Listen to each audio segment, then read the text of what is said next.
فہم حدیث کے لیے یہ شرح بے نظیر ہے۔ معانی حدیث اور فہم حدیث کے لیے یہ شرح بڑی ہی مفید ہے۔ یہ 4 جلدوں میں مطبع نور لکھنؤ سے طبع ہے۔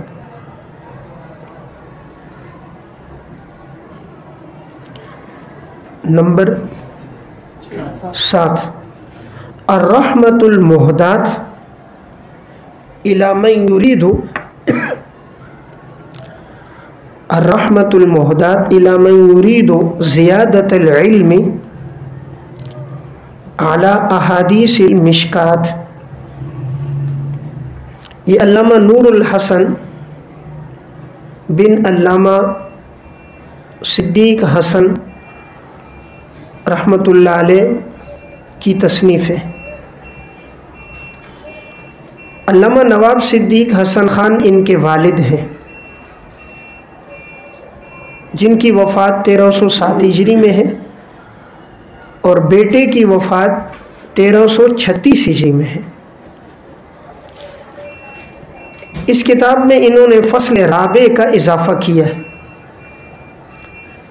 صاحب مشکات نے تو 3 فصلیں قائم کی تھیں۔ فصل اول میں صحاح کی روایات، فصل ثانی میں سنن کی روایات، اور فصل ثالث میں جو روایات اس موضوع کے متعلق دیگر کتب میں تھیں اسے ذکر کیا تھا۔ تو انہوں نے فصل رابع کا اضافہ کر کے وہ روایات جو ان سے چھوٹ گئیں ان کا اس میں اضافہ کیا۔ اس کتاب میں تقریباً 1500 احادیث کا اضافہ ہے، اسی لیے انہوں نے نام رکھا الرحمۃ المہدات الی من یرید زیادۃ العلم علی احادیث المشکات، کہ جو مشکات پر مزید علم کے اضافے کا خواہش مند ہو تو وہ میری اس کتاب کو پڑھ لے۔ اس کتاب کا تذکرہ کیا ہے معجم مطبوعات العربیہ والمعربہ، جلد 2 صفحہ 1873، اور اسی طرح الاعلام جلد 8 صفحہ 51، اور لمعات التنقی کے مقدمۃ المحقق میں بھی اس کا ذکر ہے۔ نمبر 8 زجاجۃ المصابیح شرح مشکات المصابیح۔ یہ شیخ ابو الحسنات عبداللہ شاہ حیدرآبادی رحمۃ اللہ علیہ، متوفہ 1383 ہجری۔ یہ شرح فقہ حنفی کی تائید میں مشکات کی احادیث کی مفید شرح، یعنی انہوں نے یہ کیا ہے کہ مشکات کے اندر جو روایات آ رہی ہیں بظاہر اگر وہ فقہ حنفی کے خلاف ہیں تو انہوں نے ان کی تائید کی روایتوں کو اس میں جمع کیا۔ احناف کا ایک مذہب ہے تو اکثر احناف کے مذہب کی روایات مشکات میں کم ملتی ہیں، تو انہوں نے ان کے مذہب سے متعلق جو احادیث دیگر کتابوں میں تھیں انہیں جمع کیا، اور ساتھ ان روایتوں کے ساتھ تطبیق اور تشریح بیان کیا۔ تو اس لیے فقہ حنفی پر کوئی درس دینا چاہے یا اس کتاب کو پڑھاتے وقت اگر وہ مطالعے میں رکھے تو احناف کے حدیث کے دلائل سے واقف ہوگا۔ یہ شرح 5 جلدوں میں طبع ہے۔ اس میں ہر باب میں روایات اور آثار کا انہوں نے ایک بڑا ذخیرہ جمع کیا۔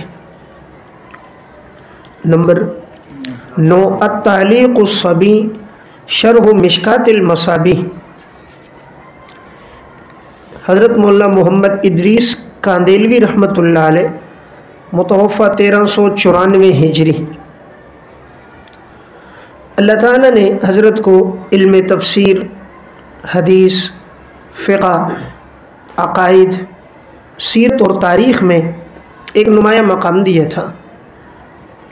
ان کی قرآن کریم میں تفسیر معارف القرآن کے نام سے، اور حدیث میں بخاری کی شرح ہے تحفۃ القاری کے نام سے، اور مشکات کی شرح التعلیق الصبی کے نام سے، سیرت پر سیرت مصطفیٰ، اور خلفائے راشدین پر خلافت راشدہ، اور عقائد پر عقائد الاسلام، اور علم الکلام۔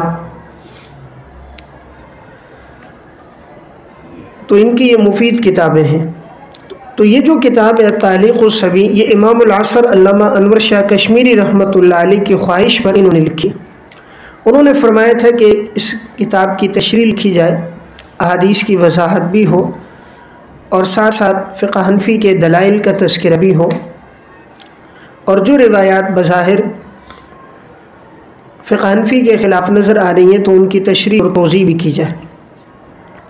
اس شرح میں ان کا اسلوب یہ ہے کہ آغاز میں سب سے پہلے اس کتاب کی ماقبل کے ساتھ مناسبت بیان کرتے ہیں اور کتاب کے لغوی اصطلاحی معانی، مباحث اور پوری کتاب کو سمجھنے کے لیے جو مفید عنوانات، مضامین اور تشریحات ہوتی ہیں ابتدا میں اس کا تذکرہ کرتے ہیں۔ اس میں الفاظ غریبہ کی عمدہ وضاحت ہے، حدیث کے اعراب کی تشریح ہے، معانی حدیث اور مفاہیم حدیث کے لیے مفید کتاب ہے۔ حدیث کی تشریح مختصر اور عام فہم کرتے ہیں۔ اس میں انہوں نے زیادہ تر استفادہ علامہ طیبی کے الکاشف، ملا علی قاری کی مرقات اور حافظ ابن حجر کی فتح الباری، علامہ عینی کی عمدۃ القاری اور علامہ قسطلانی کے ارشاد الساری سے کیا۔ اس شرح کی ایک اہم خصوصیت یہ ہے کہ اس میں صوفیاء کرام کی تشریحات بھی جا بجا ہے، امام ابن عربی کی، علامہ شاہرانی کی اور دیگر جو صوفیاء کرام نے شرح حدیث میں اگر کہیں کوئی بات کی ہے اور اس کے ذکر سے حدیث کے معنی اور مفاہیم کے سمجھنے میں سہولت ملتی ہے تو یہ وہ بھی ذکر کرتے ہیں۔ مسلک احناف کی مدلل وضاحت کرتے ہیں، فقہاء کرام کے مذاہب اور ان کے دلائل کا تذکرہ بقدر ضرورت کرتے ہیں۔ احناف کے مسلک کی وجہ ترجیحات بیان کرتے ہیں۔ تحقیق کے دوران دامن اعتدال کو نہیں چھوڑتے، افراد تفرید سے بچ کر اعتدال کے ساتھ ہر بات کی وضاحت کرتے ہیں۔ اس شرح میں جامعیت، عمق، دقت نظر اور فن حدیث کے ساتھ مہارت پیدا ہوتی ہے۔ اگر کوئی مشکات کی شروحات میں دو شروحات کو اپنے مطالعے میں رکھے تو اسے کسی اور شرح کی فی الجملہ ضرورت نہیں ہوگی۔ نمبر 1 مرقات المفاتیح اور نمبر 2 التعلیق الصبی۔ یہ شرح 7 جلدوں میں مکتبہ رشیدیہ کوئٹہ سے طبع ہے۔ نمبر 10 التقریر الرفیع لمشکات المصابیح۔ التقریر الرفیع لمشکات المصابیح، افادات شیخ الحدیث حضرت مولانا محمد زکریا صاحب رحمۃ اللہ علیہ، متوفہ 1402 ہجری۔ حضرت کئی سال تک مشکات المصابیح پڑھاتے رہے۔ اس دوران کوئی اہم نقطہ، فائدہ یا کوئی علمی بات یا بحث ہوتی تو اپنے پاس نوٹ کر لیتے۔ کئی سالوں تک یہ سلسلہ جاری رہا اور اہم نکات اور فوائد کا ایک مجموعہ جمع ہو گیا، لیکن حضرت اپنی زندگی میں خود اسے طبع نہ کروا سکے، تو حضرت کے شاگرد رشید حضرت مولانا محمد شاہد صاحب سہارنپوری رحمۃ اللہ علیہ، صاحب الدر المنضود، جن کی سنن ابی داؤد پر یہ اردو زبان میں شرح ہے، تو ان کی وساطت اور کوششوں سے یہ مخطوطہ ملا، اور پھر اس پر حضرت مولانا رضوان اللہ نعمانی صاحب نے تعلیق، تحقیق اور اضافات کے ساتھ اسے طبع کروایا۔ اس سے شرح کی افادیت بہت بڑھ گئی۔ اس میں ہر حدیث کی تشریح نہیں ہے، بلکہ جہاں حضرت نے مناسب سمجھا وہاں حدیث کی وضاحت کی۔ اس لیے حل کتاب کے لحاظ سے تو شاید اتنی مفید نہیں ہے، البتہ اہم مضامین اور اہم نکات اور فوائد کے لحاظ سے مفید ہے۔ اس میں عموماً 3 سے 4 سطروں میں حدیث کی تشریح ہے۔ بعض ایسے فوائد ہیں جو دیگر کتب میں نہیں ملتے۔ یہ شرح 2 جلدوں میں جامعہ مظاہر علوم سہارنپور سے طبع ہے۔ نمبر 11 مرآت المفاتیح شرح مشکات المصابیح، یہ علامہ عبید اللہ بن محمد المعروف عبید الرحمن مبارک پوری رحمۃ اللہ علیہ، متوفی 1414 ہجری۔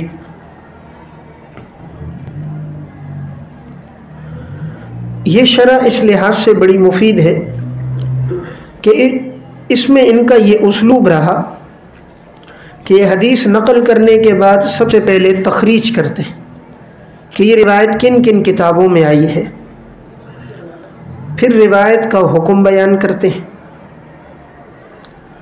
راوی حدیث کے مختصر حالات بیان کرتے ہیں اور عموماً سن وفات بھی ذکر کرتے ہیں۔ حدیث میں موجود غریب الفاظ کی تشریح کرتے ہیں، معانی حدیث اور فہم حدیث پر خاص توجہ دیتے ہیں۔ اگر روایت کے دیگر طرق ہوں تو اس کا تذکرہ بھی کرتے ہیں۔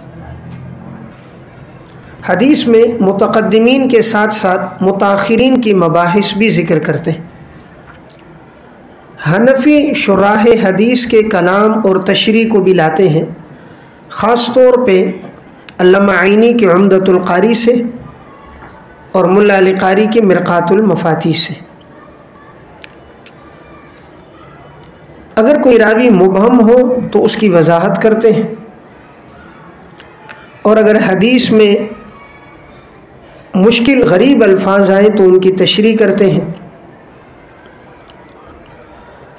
انہوں نے زیادہ تر استفادہ 4 شروحات سے کیا، علامہ طیبی کی الکاشف سے،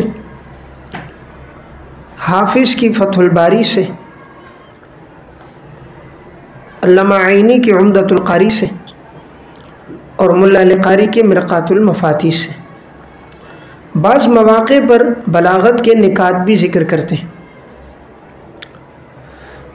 ان میں بلاغت کے نقطے اور مستنبط مسائل بڑے اہم ہیں، جیسے امام نووی نے شرح مسلم میں ذکر کیے ہیں، اسی طرح انہوں نے بھی کیے ہیں۔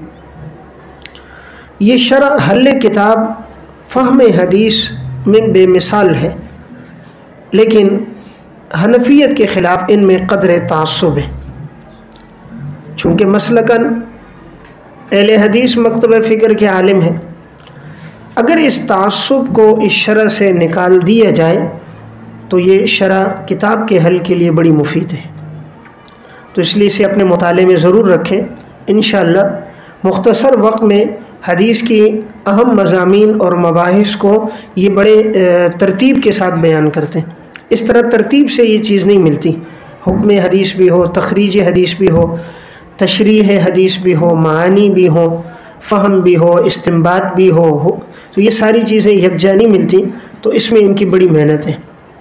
عموماً عجمی لوگوں کی شروحات اچھی ہوتی ہیں کیونکہ ان کی عربی اتنی فصیح نہیں ہوتی، وہ کام کی بات کرتے ہیں، اور جو عربی ہوتے پیدائشی وہ بات کو طول دیتے ہیں، پھیلاتے رہتے ہیں۔ عجمی غریب مختصر اور جامع بات کرتا ہے، اس لیے اس کے لیے بولنا لکھنا مشکل ہوتا ہے۔ اس لیے جو خاص عجمی ہوں ان کی شروع میں مواد زیادہ ہوتا ہے، اور جو جتنا ذہین و فطین ہوتا ہے اس کے وہاں بھی مواد زیادہ ہوتا ہے۔ البتہ اس کی بات سمجھنے کے لیے فہم زیادہ چاہیے ہوتی ہے۔ ذہین آدمی بات سے بات نکالتا ہے، جیسے علامہ ابن تیمیہ ہیں، اس لیے بات سے بات نکلتی ہے، وہ آگے بڑھتے ہیں۔ علامہ ابن قیم کی کتب میں تنقیح اور تہذیب ہے، اس لیے وہ بات کو مرتب انداز میں لکھتے ہیں۔ تو بہرحال یہ شرح اس لحاظ سے مفید ہے کہ اس میں کئی اہم باتیں ہیں۔ یہاں بطور فائدے کے ایک بات نوٹ کریں، مبارک پوری کے نام سے اہل حدیث کے 3 علماء ہیں جو مشہور ہیں مبارک پوری کے نام سے۔ ان میں ایک عالم ہے علامہ عبد الرحمن مبارک پوری رحمۃ اللہ علیہ، وہ ہیں متوفہ 1353 ہجری۔ یہ وہ ہیں جنہوں نے ترمذی کی شرح تحفۃ الاحوزی فی شرح سنن ترمذی لکھی۔ یہ پوری سنن ترمذی کی شرح۔ اس سے پہلے شرح تھی عارضۃ الاحوزی، علامہ ابن العربی مالکی کی پوری کتاب کی شرح۔ معارف السنن ابواب الحج تک مکمل نہیں۔ اور دوسرے ہیں یہ علامہ عبید الرحمن مبارک پوری، ان کی متوفہ 1414 ہجری ہے۔ انہوں نے مشکات کی شرح لکھی ہے مرآۃ المفاتیح، شرح مشکات المصابیح۔ تیسرے ہیں مولانا صفی الرحمن مبارک پوری، متوفہ 1427 ہجری۔ یہ وہ ہیں جن کی سیرت پر مشہور کتاب ہے الرحیق المختوم۔ الرحیق المختوم، تو تینوں علماء الگ الگ ہیں، اس لیے نام میں اشتباہ نہ ہو۔ نمبر 12 التعلیق الصبی، شرح مشکات المصابی، حضرت مولانا شمس الدین صاحب رحمۃ اللہ علیہ، حضرت مولانا شمس الدین صاحب رحمۃ اللہ علیہ۔ یہ شرح ایک جلد میں ہے، اور اس میں انہوں نے نہایت اختصار کے ساتھ کتاب کو حل کیا ہے، مختصر اور عام فہم تشریح کی ہے۔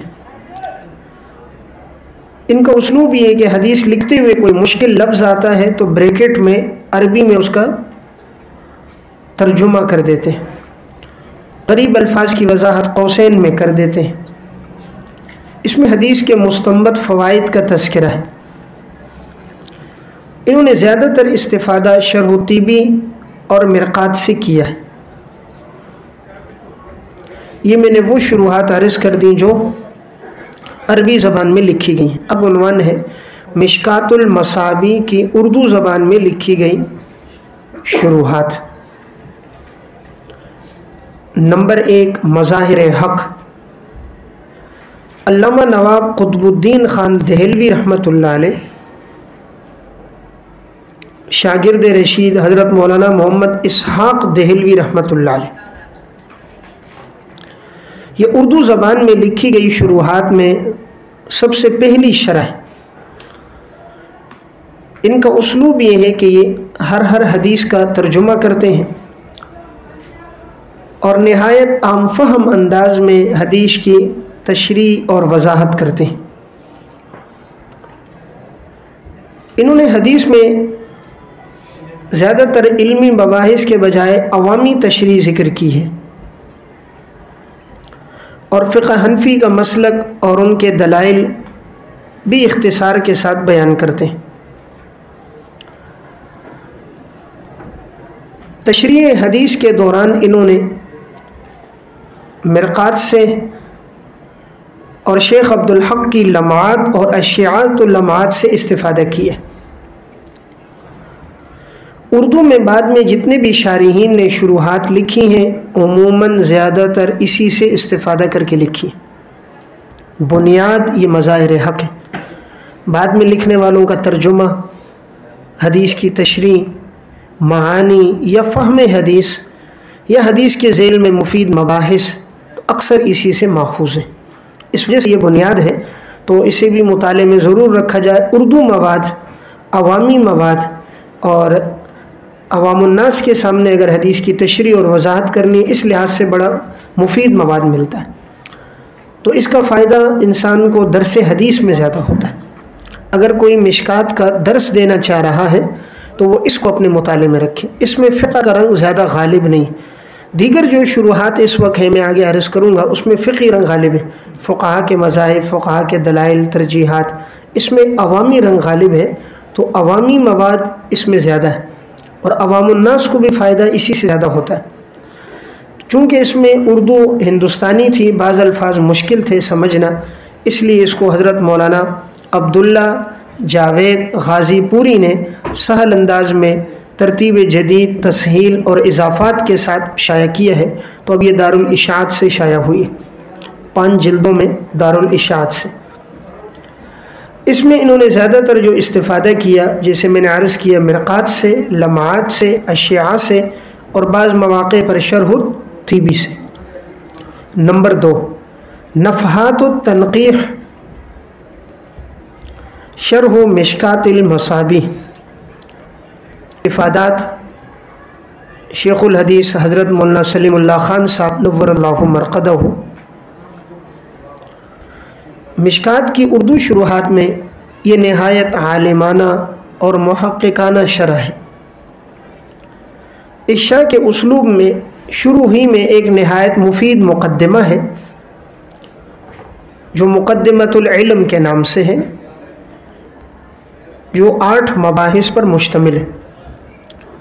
اس میں پہلی بحث حدیث کی تعریف میں ہے، دوسری بحث وجہ تسمیہ میں ہے، تیسری بحث علم حدیث کے موضوع میں ہے، اور چوتھی بحث غرض و غایت میں، اور 5ویں بحث اجناس علوم میں، اور 6ٹھی بحث مرتبہ علم حدیث میں، اور 7ویں بحث تقسیم کتب اور تدوین حدیث میں، اور 8ویں بحث حکم شرعی میں۔ تو اس لیے حدیث جب بھی انسان پڑھائے اس مقدمے کو مطالعے میں رکھ دیں، اس سے اس کے سامنے بڑی مفید اور اہم معلومات بحوالہ آئیں گی۔ 7ویں بحث میں انہوں نے حدیث کی تمام اہم کتابوں کا مختصر تعارف کرایا ہے، مثلا جوامع ہیں، سنن ہیں، مسانید ہیں، معجم ہیں، مستدرکات ہیں، کتب اطراف ہیں، کتب علل ہیں، مسلسلات ہیں، اور ثلاثیات ہیں۔ اسی طرح اس میں منکرین حدیث کے اعتراضات کے جوابات بھی ہیں، اور امام اعظم ابو حنیفہ رحمۃ اللہ علیہ کا علم حدیث میں مقام اور آپ کے فقہی اور حدیثی مقام کا بھی تذکرہ ہے۔ اس شرح کی 6 جلدیں اس وقت طبع ہو چکی ہیں مکتبہ فاروقیہ کراچی سے۔ ان میں اسلوب یہ ہے، چونکہ حضرت کو اللہ رب العزت نے تقریباً 50 سال تک حدیث پڑھانے کا موقع دیا، تو حضرت کی زندگی کا اکثر حصہ حدیث کے ساتھ گزرا ہے، اس لیے اس میں حدیث کے جو فوائد اور نکات ملیں گے دیگر کتب میں عموماً کم ملیں گے۔ اور سب سے بڑھ کر اس کی اہم خصوصیت، جو باتیں ذکر کی گئیں تو اس سب کی نیچے حاشیے میں تخریج کر دی گئی۔ عموماً دیگر اردو شروع میں تخریج نہیں ہوتی، نہ مذاہب کی، نہ حدیثوں کی، اور نہ حدیثوں میں وجہ ترجیح کی، نہ دیگر علمی باتوں کی۔ اس پر جو کام کیا ہے وہاں کے اساتذہ نے اور اسی طرح وہاں کے طلباء کرام نے، تو اس میں علمی کام ہوا، اس لحاظ سے اب یہ شرح بڑی مفید اور علمی ہو گئی۔ اس میں ہر حدیث کی تشریح تو نہیں ہے، جہاں علمی مباحث ہے، ضرورت ہے، وہاں تشریح ہے۔ اس لیے حل کتاب میں آپ کو دیگر شروع کی ضرورت تو پڑے گی، البتہ مضامین حدیث، فہم حدیث، فقہا کے مذاہب اور دلائل میں، فقہ حنفی کی ترجیحات میں اس شرح کی بڑی ضرورت پڑے گی، تو اس لحاظ سے اسے اپنے مطالعے میں رکھا جائے۔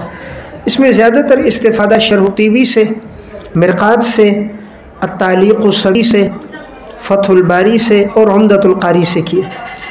اور اس میں ایک کمال یہ بھی ہے، حضرت نے پاکستان کے جو اکابر محدثین گزرے، خاص طور میں اکابرین ہمارے علماء دیوبند میں، ان کی تشریحات بھی اس میں شامل ہیں، اس میں بھی اور کشف الباری میں بھی، جیسے حضرت شیخ الحدیث صاحب مولانا زکریا صاحب کی لامع الدراری میں، یا الکوکب الدری میں، تقریر بخاری میں، یا اوجز المسالک میں، یا علامہ خلیل احمد سہارنپوری کے بذل المجہود میں، یا حضرت رشید احمد گنگوئی رحمہ اللہ کی الکوکب الدری میں جو مباحث ہیں، یا اس طرح شاہ صاحب کی فیض الباری ہے، یا معارف السنن ہے، وہ اہم مباحث بھی اس میں۔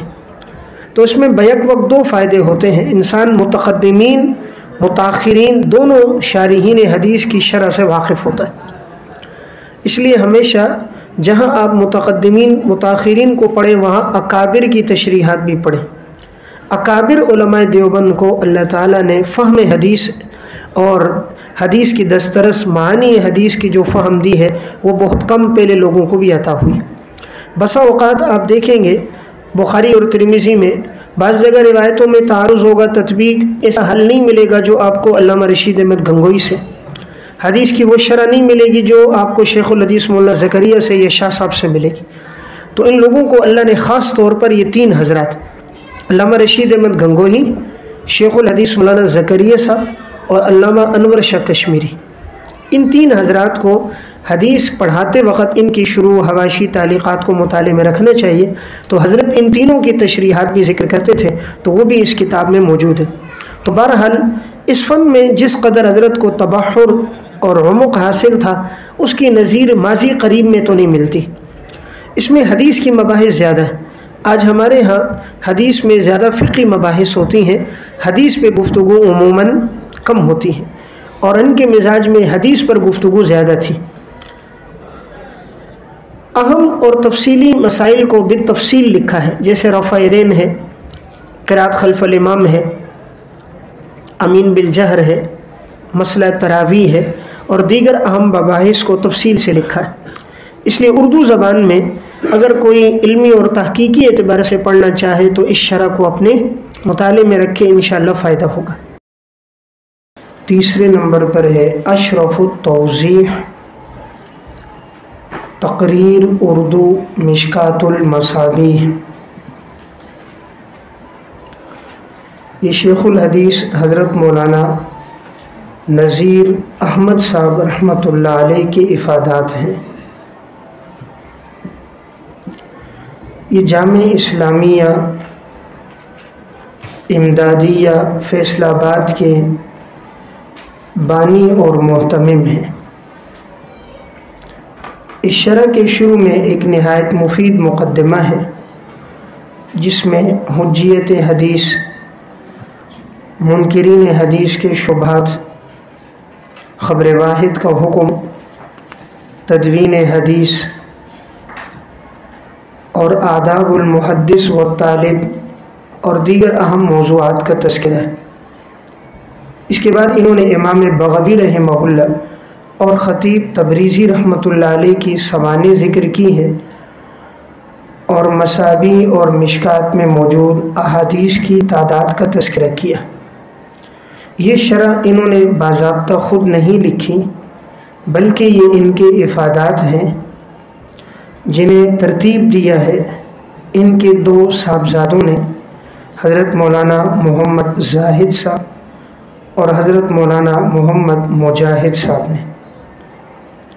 اس شرح میں ان کا اسلوب یہ ہے کہ غریب الفاظ کی تشریح بیان کرتے ہیں، حدیث کا ترجمہ اور معانی کی وضاحت ہے، فقہاء اکرام کے مذاہب اور دلائل کا تذکرہ ہے،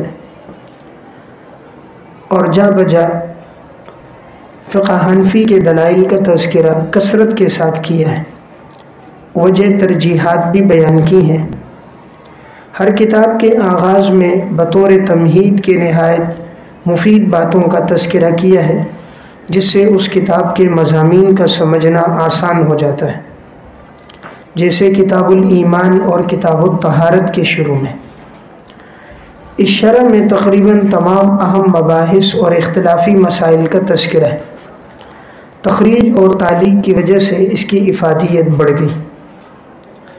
مسلک احناف کے دلائل انہوں نے کثرت کے ساتھ ذکر کی ہیں، اور وجوہ ترجیح بھی، جیسے مسئلہ استقبال و استدبار قبلہ عند قضاء الحاجہ۔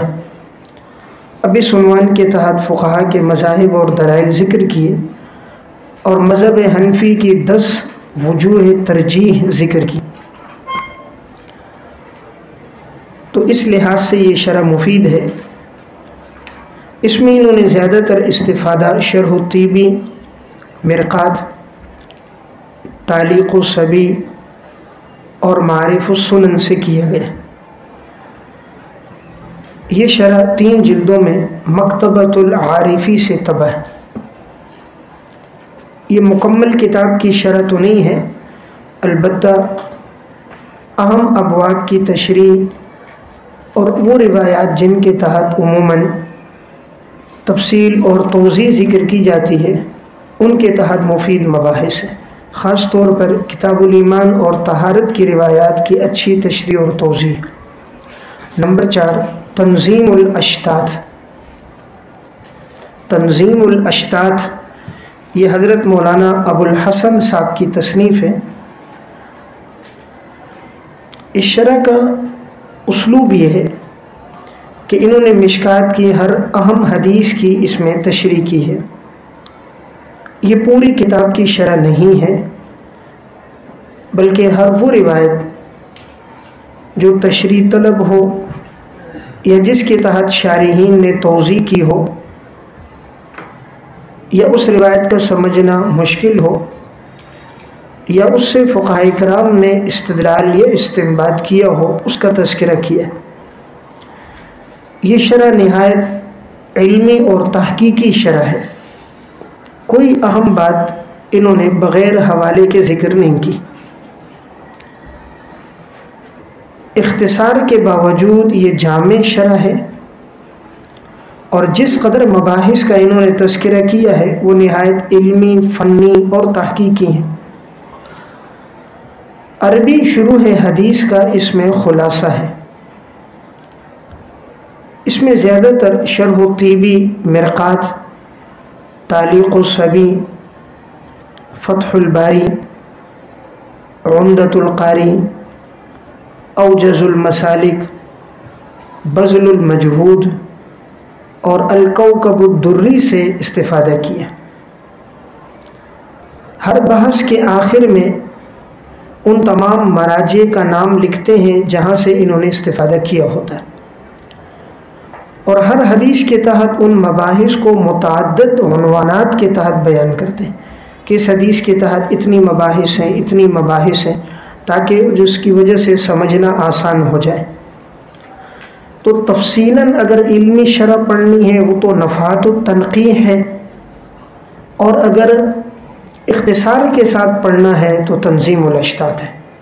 تو یہ دونوں بڑی عالمانہ شرح ہیں، اور اس میں عامیانہ گفتگو نہیں ہے، علمی گفتگو ہے۔ لیکن اس شرح پر اب تک کما حق کو کوئی کام نہیں ہوا۔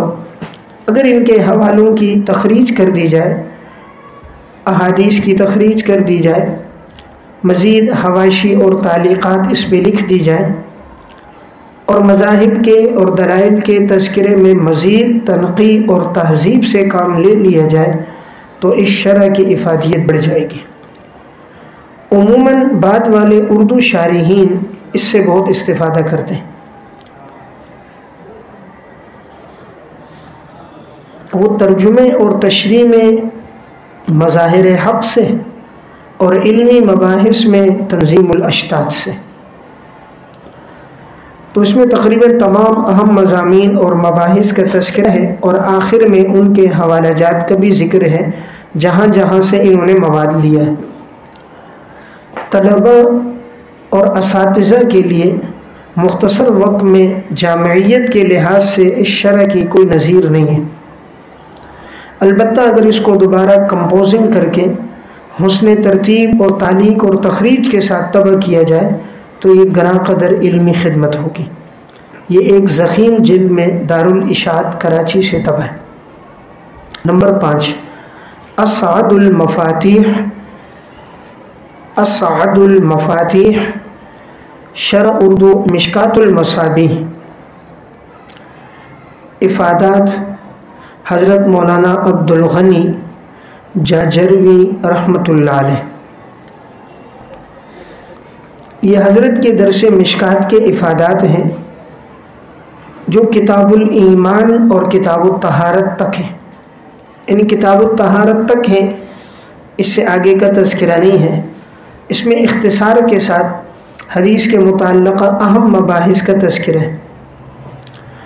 کتاب الایمان کے تحت احادیث کی تشریح انہوں نے محدثین کے اسلوب پر کی ہے، اس لیے کتاب الایمان اس کا نہایت مفید ہے، اگر ممکن ہو تو اسے مطالعے میں رکھا جائے۔ نمبر 6، ترجمہ مشکات المصابیح، حضرت مولانا عبدالحلیم علوی صاحب۔ یہ مشکات المصابیح کا عام فہم انداز میں اردو زبان میں ترجمہ ہے۔ اس میں احادیث کی تشریح اور وضاحت نہیں ہے، بلکہ صرف ترجمہ کیا گیا ہے جو مکتبہ رحمانیہ لاہور سے 3 جلدوں میں طبع ہے۔ نمبر 7 خیر المفاتیح اردو شرح مشکات المصابیح، حضرت مولانا بشیر الحق کشمیری صاحب۔ اس شرح میں انہوں نے 3 علماء کے افادات اور ان کے مضامین اور ان کی تشریحات کو جمع کیا۔ نمبر 1 علامہ نواب قطب الدین رحمۃ اللہ علیہ، یعنی صاحب مظاہر حق۔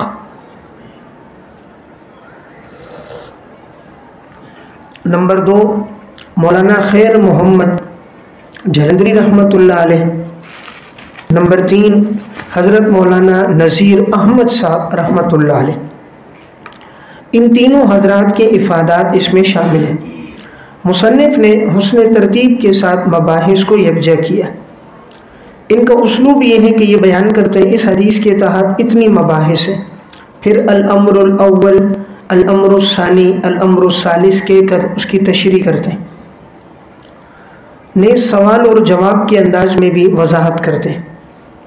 کہیں روایت میں تعارض ہو تو تطبیق بیان کرتے ہیں۔ جا بجا اہم نکات اور فوائد بھی لکھے ہیں۔ فقہ حنفی کی حدیث کے ساتھ مطابقت بیان کرتے ہیں۔ مسلک احناف کی وجوہ ترجیح ذکر کرتے ہیں۔ یہ شرح اس لحاظ سے مفید ہے کہ اس میں مباحث کی ترتیب پر اہم مضامین کو یکجا کیا گیا ہے، جسے یاد رکھنا آسان ہوتا ہے۔ یہ شرح 3 جلدوں میں ادارہ تالیفات اشرفیہ ملتان سے طبع ہے۔ نمبر 8 خیر التوضیح شرح مشکات المصابیح، حضرت مولانا مفتی عبد الرشید صاحب دامت برکاتہم۔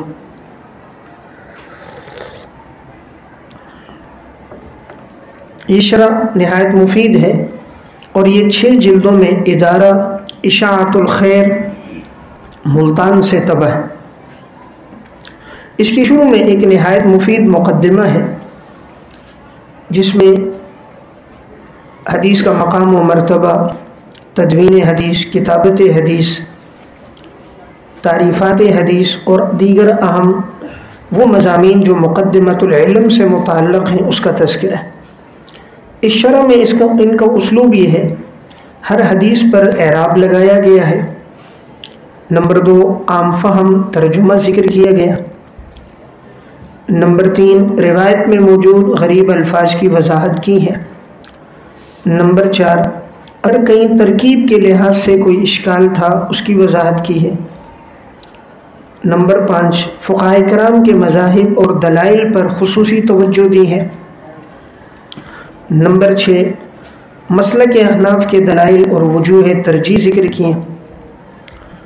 اور نمبر 7 ہر سند کے شروع میں جو راوی ہے، چاہے وہ صحابی ہو یا تابعی ہو، پہلی مرتبہ جب اس کا نام آئے تو اس کے مختصر حالات ذکر کرتے ہیں۔ تو اس لحاظ سے یہ شرح مفید ہے کہ ان میں ان باتوں کا اہتمام کیا گیا۔ اس میں زیادہ تر استفادہ مرقات المفاتیح، التعلیق الصبی اور اردو شروع سے کیا گیا۔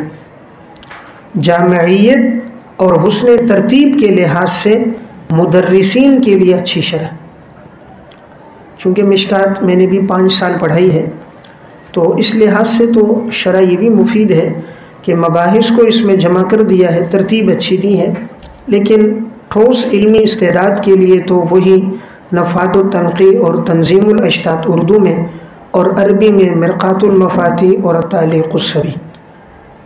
نمبر 9 توضیحات شرح اردو مشکات المصابیح،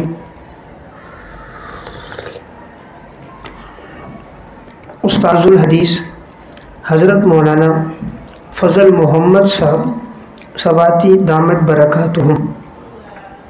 یہ شرح 8 جلدوں میں پہلے المکتبۃ العربیہ سے طبع تھی اور پھر مکتبۃ الشیخ سے بھی طبع ہے۔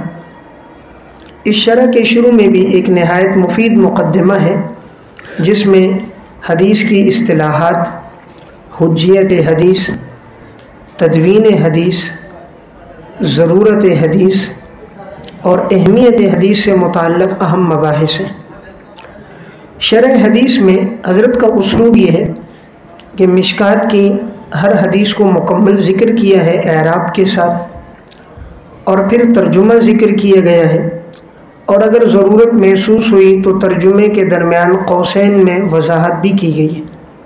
پھر حدیث کے مشکل اور غریب الفاظ کی تشریح کی گئی ہے، حدیث کی عام فہم، توضیح اور وضاحت کی گئی ہے، فقہاء کرام کے مذاہب اور دلائل کا تذکرہ کیا گیا، خاص طور پہ احناف کے مسلک کے دلائل اور وجوہ ترجیح کا اہتمام کیا گیا۔ اکابر علماء دیوبند کے اگر کوئی اس سے متعلق مباحث، مضامین یہ شرح ہے تو اس کا ذکر بھی کیا ہے۔ جو اہم اختلافی مسائل ہیں ان کا تذکرہ بالتفصیل کیا ہے، جیسے مسئلہ سماع موتیٰ ہے، مسئلہ رفع یدین ہے، قرات خلف الامام ہے، عذاب قبر ہے، تراویح ہے، تو ان کا تذکرہ بالتفصیل ہے۔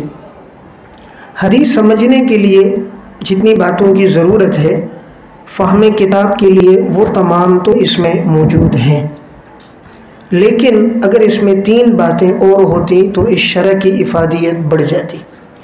نمبر 1، اگر اس میں نقل مذاہب اور دلائل اصل مراجع سے ہوتے، اگر اس میں مذاہب اور دلائل اصل مراجع سے نقل کیے جاتے ہیں، عموماً بہت سی ہماری اردو شروح میں مذاہب نقل کیے جاتے ہیں، لیکن جب آپ اصل کتابوں میں دیکھو گے تو شوافع، حنابلہ، مالکیہ کے وہ مذاہب نہیں ہوتے، یا ان کے ساتھ ان کی شرائط ہوتی ہیں۔ جو دلائل ہم ذکر کر رہے ہوتے ہیں عموماً وہ ان دلائل کا سہارا نہیں لیتے، ان کے پاس ان سے کئی گنا زیادہ مضبوط اور قوی دلائل ہوتے ہیں۔ تو جیسے معارف السنن میں اہتمام کیا گیا ہے، مذاہب اور دلائل اور ہر اہم بحث کو اصل مراجع سے لکھا گیا ہے، تو اگر اسی طرح اردو شروع میں اگر مباحث اور اسی طرح مذاہب کو ان کے اصل مراجع سے لکھا جاتا۔ اور نمبر 2، تبلیغ احباب کی اصلاح میں اعتدال کا دامن ہوتا تو اس شرح کی افادیت مزید بڑھ جاتی۔ لیکن بہرحال پھر بھی یہ جملہ اور پھر جملہ اردو شروع میں یہ شرح سب سے مفید ہے، اس لحاظ سے کہ اس سے کتاب حل ہو جاتی ہے، اور حل کتاب کے لیے جتنی چیزوں کی ضرورت ہے وہ تمام اس میں موجود ہیں۔ عموماً اردو شروع میں احادیث کا استنباط نہیں ہوتا، حدیث سے مستنبط فوائد نہیں ہوتے۔ اگر اس کا بھی اردو شروع میں اہتمام کیا جائے، حدیث سے مستنبط فوائد اور لطائف کا بھی تذکرہ ہو، تو اس کتاب اور شرح کی افادیت بڑھ جاتی ہے۔ نمبر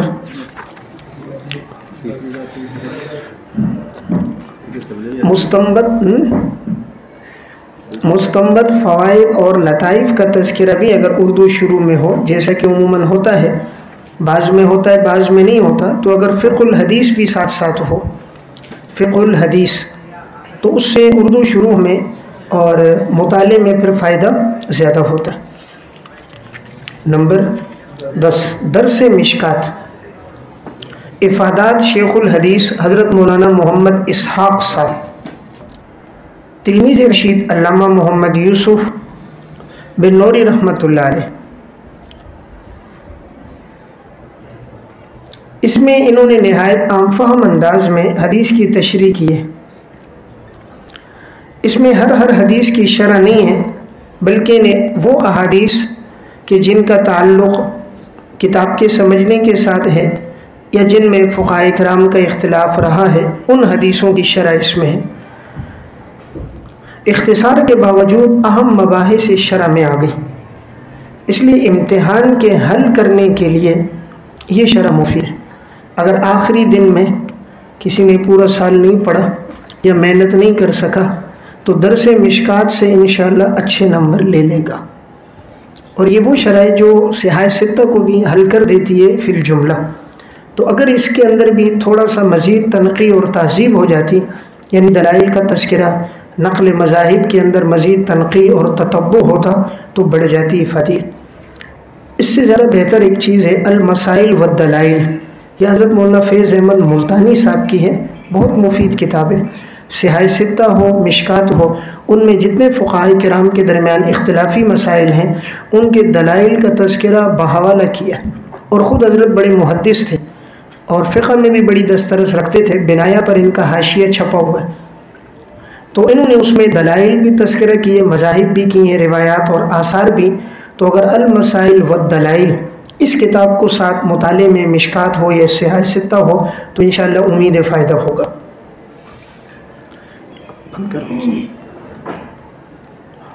مشکات، انتخاب مشکات، حضرت مولانا حسین صدیقی صاحب دامت برکاتہم، اس میں انہوں نے مشکات کی ان احادیث کا انتخاب کیا ہے جو دنیا سے بے رغبتی اور آخرت کی طرف ترغیب دلانے والی ہیں، خوف آخرت پیدا کرنے والی ہیں۔ اس میں صرف ان احادیث کا ترجمہ ہے اور کہیں کہیں وضاحت ہے۔ یہ زمزم پبلشر سے طبع ہے۔ نمبر 12، مصفاح الینابیع، مصفاح میم صاد فا الف، مصفاح الینابیع، شرح مشکات المصابیح، حضرت مولانا مفتی محمد طاہر صاحب، یہ شرح مکتبہ سعیدیہ یوپی سے طبع ہے، اور اس میں کتاب الایمان اور کتاب العلم کی احادیث کی تشریح ہے، اور وہ شرح نہایت عام فہم انداز میں ہے۔ اس میں انہوں نے مختصر انداز میں حدیث کی تشریح کی ہے، اور اس میں زیادہ تر استفادہ مرقات المفاتیح سے کیا گیا۔ بہرحال یہ میں نے 12 اردو شروح کا آپ کے سامنے تذکرہ کر دیا، اور اسی طرح عربی زبان میں 13 شروحات تھی، 14 عربی زبان میں 14 شروحات کا تذکرہ کیا، اور اردو زبان میں 12 شروحات کا میں نے تذکرہ کر دیا۔ یہی شروح اس وقت متداول ہیں اور رائج ہیں۔ اب ایک سوال ہے، کیا مشکات المصابیح میں موضوع روایات موجود ہیں یا نہیں؟ بعض اہل علم کی رائے یہ ہے کہ اس میں موضوع روایات ہیں۔ سب سے پہلے اس قسم کی روایات علامہ ابن جوزی رحمۃ اللہ علیہ متوفی 597 ہجری، ان کی جو کتاب الموضوعات ہے اس میں انہوں نے جن موضوع روایات کو جمع کیا تھا ان میں سے بعض کتب السنن کی روایتیں بھی تھیں، مسند احمد کی بھی تھیں، تو اب وہی روایتیں مشکات میں بھی جمع ہوئی ہیں۔ اب یہ گزرے تو صاحب مشکات سے پہلے ہیں، کیونکہ 597 ہجری میں انتقال ہے، اور صاحب مشکات کا تو 741 میں، وہ گزرے تو پہلے، لیکن صاحب مشکات نے چونکہ روایتیں وہی جمع کی ہیں تو ان روایتوں پر پہلے علامہ ابن جوزی کلام کر کے چلے گئے تھے، تو ان میں سے اگرچہ بعض کے جوابات الگ الگ تو دیے گئے بطور فائدے کے، جیسے اگر آپ کتب السنن کی روایتوں کے جوابات پڑھنا چاہیں تو علامہ سیوطی کی ہیں القول الحسن فی الذب عن السنن، سنن اربعہ یعنی سنن ترمذی، ابو داود، سنن نسائی، سنن ابن ماجہ، ان چاروں کے جن روایات میں انہوں نے ان کو موضوع کہا وہ موضوع نہیں تھی، تو وہ تو علامہ سیوطی رحمہ اللہ نے ان کے جوابات دیے القول الحسن۔ مسند احمد کی روایات کے جوابات دیے تھے حافظ ابن حجر عسقلانی نے القول المسدد فی الذب عن مسند احمد، القول المسدد فی الذب عن مسند احمد، اور پوری اس کتاب کے اوپر جو نقد لکھا ہے وہ علامہ سیوطی کا التعقبات علی الموضوعات، التعقبات علی الموضوعات، کہ انہوں نے موضوعات کا تعقب کیا ہے کہ جن جن مقامات پر انہوں نے ایسی بات کی ہے ان کا تذکرہ انہوں نے کر دیا۔ اس لیے اگرچہ اس کتاب پر بعد میں علماء نے اس کی ایسی باتوں کو نوٹ کر کے ان کا رد لکھا ہے، لیکن اب آیا مشکات میں ایسی حدیثیں ہیں یا نہیں؟ تو علامہ صلاح الدین علائی رحمۃ اللہ علیہ متوفی 761 ہجری میں انہوں نے مشکات کی احادیث پر جو اعتراضات ہوئے اس کے جوابات دیے۔ اب اشکالات کس نے کیے ہیں؟ وہ ہیں علامہ قزوینی رحمۃ اللہ علیہ متوفی 750 ہجری۔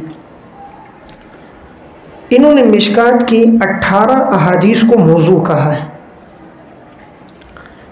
علامہ قزوینی متوفی 750 ہجری نے مشکات کی 18 احادیث کو موضوع کہا ہے۔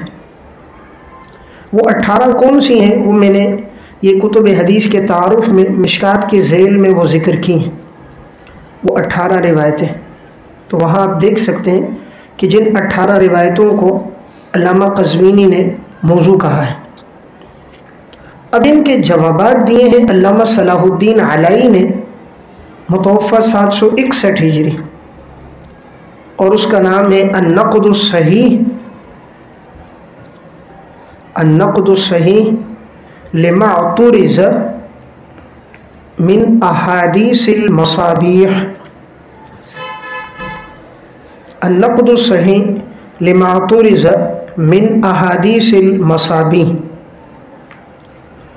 اس کے مقدمے میں انہوں نے کہا کہ بعض متاخرین نے علامہ ابن جوزی پر اعتماد کر کے ان روایتوں کو موضوع کہا، حالانکہ ان میں سے اکثر موضوع نہیں ہیں۔ پھر انہوں نے ان کے جوابات دیے ہیں۔